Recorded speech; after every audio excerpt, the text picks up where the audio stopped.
In my previous 2 videos regarding reputations, I've given a lot of praise to Classic WoW and the Burning Crusade. Vanilla established a solid foundation, ripe for innovation. TBC ran wild with the reputation system and masterfully wove it between questing, gearing, and attunements. All in all, I sang their praises. And now it's time for the stuff that sucks. Hello and welcome, I am Zabraxi, and we are going to be talking about some of the bad things about the reputation system back in Vanilla and Burning Crusade in the early days of WoW. Yeah, we're going to go for some bad stuff. That's always fun, isn't it? If you don't like being negative, yikes, dog, this is not going to be for you.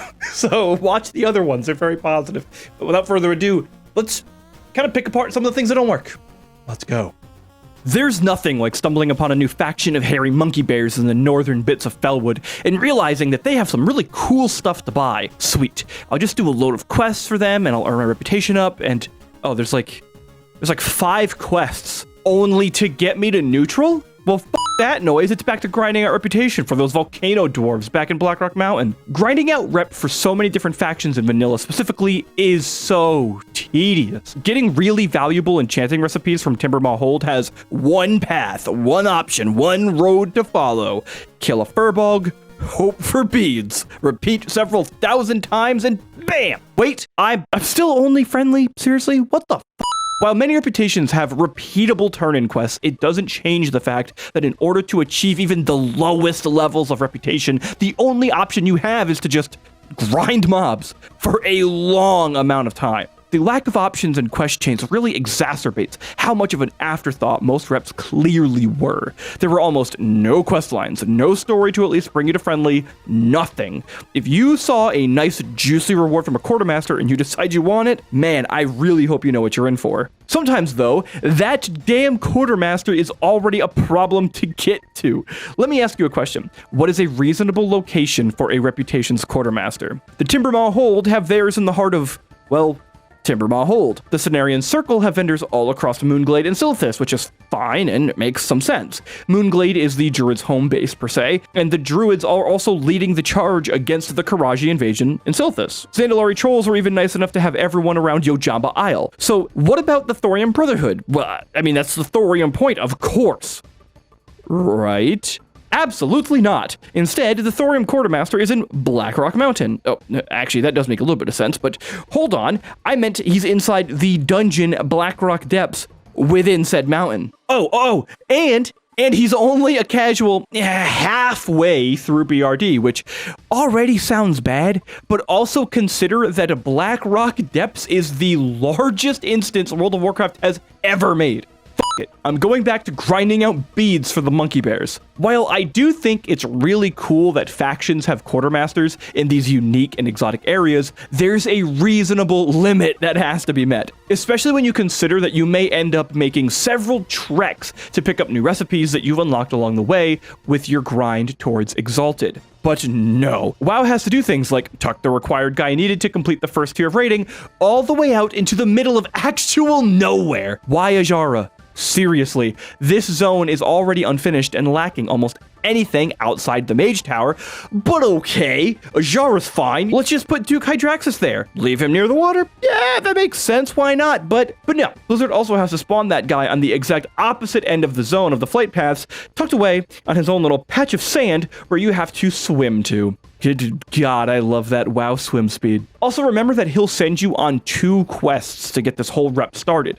Well, at least we have that, a starting story, which is pretty cool. Except the fact that one of those is in Silithus, on the actual bottom left of Azeroth, and the other one is in the Eastern Plaguelands, on the exact top right side. What a...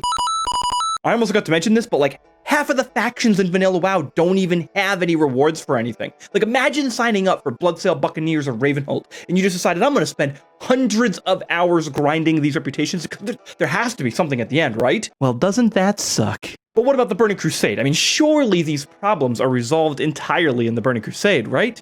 Well... The Burning Crusade streamlined a massive amount of design elements coming from Vanilla. While for many, this was a full move forward, for some, the rough edges were missed. Earlier in the video, I mentioned that quartermaster locations could be all over the place. However, in TBC, this may have become now a bit too organized. Quartermasters and reputation vendors are just so perfectly placed that it kind of feels artificial. This is a prime example where each of the opposite extremes fails to be the correct choice, and balance among the middle would be the convenient way while also being immersive. Thinking back to Legion, that expansion actually handled this decently well.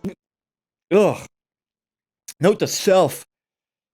Don't compliment Legion again. I have very little good to say about Legion, but having these unique locations to craft certain items made the launch feel way more immersive than the game had been for quite some time. Miners and blacksmiths traveling to the tops of mountains in order to make awesome armor, tailors infiltrating the city of Suramar to take advantage of the Nightborn's magic looms.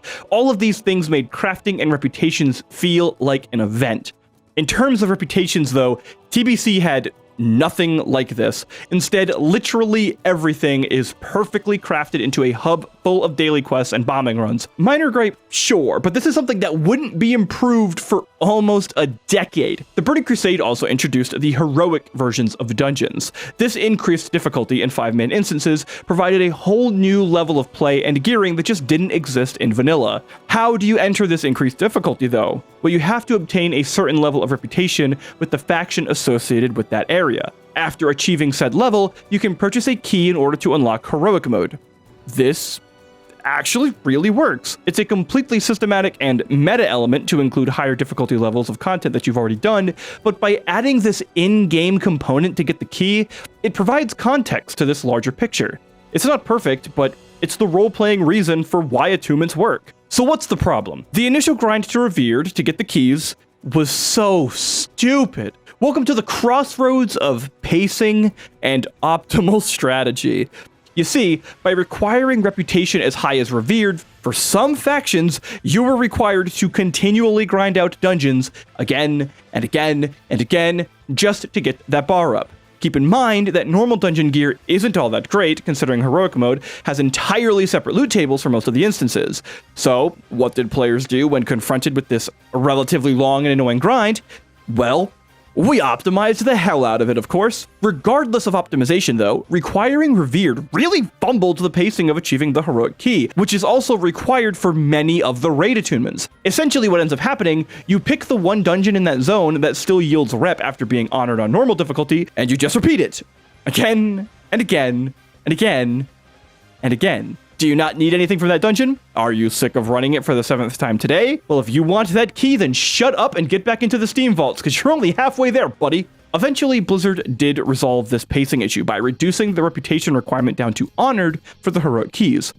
This worked out way better in the end. It's an example where Blizzard actually applied an essence of balance to the decision making, instead of just their usual pendulum changes where it's all or nothing. Honored is just about right, but man, I still remember every waking moment of Steam Vaults and Shadow Labyrinth grinding back in 2007. Will I do it again in Classic TBC if it launches and Revered is the requirement? Of course, yeah, damn right I will. The thing is though, getting the key should not be harder than opening the door. Yet that's kind of how it feels here. I think I'm gonna cut it here because if I keep going about other things, it's really about very small problems, so it's just gonna be way more whiny than this video already is, which is it's pretty bad. Thank you so much for watching. We're almost at 100 subscribers. That's huge for me. That's pretty awesome. Wow, like seriously, this has been really, really awesome. How well received this content has been and how awesome people have been in the comments. So thank you so much for that. Please, let's go ahead and hit that goal. That'll be pretty easy, I think. So thank you all for helping get there. I wouldn't be able to do it without you, obviously. And if you want to follow my other stuff, I am setting myself up to be able to stream more, so it'll be over on twitch.tv/Zerbraxy. And also don't forget to follow me on Twitter at Zerbraxy as well, where I talk about a lot of stuff. It's mostly gaming related, to be honest. I'm just a big gaming nerd, so it'll be mostly that. And also the links for my Discord are also down below. If you want to chat, you want to talk. I like talking. As you can tell, I like talking. So thank you so much again for watching. I appreciate it. Happy gaming. Why did I salute? Why would I salute? Why did I think that would be a good idea? I suck at endings.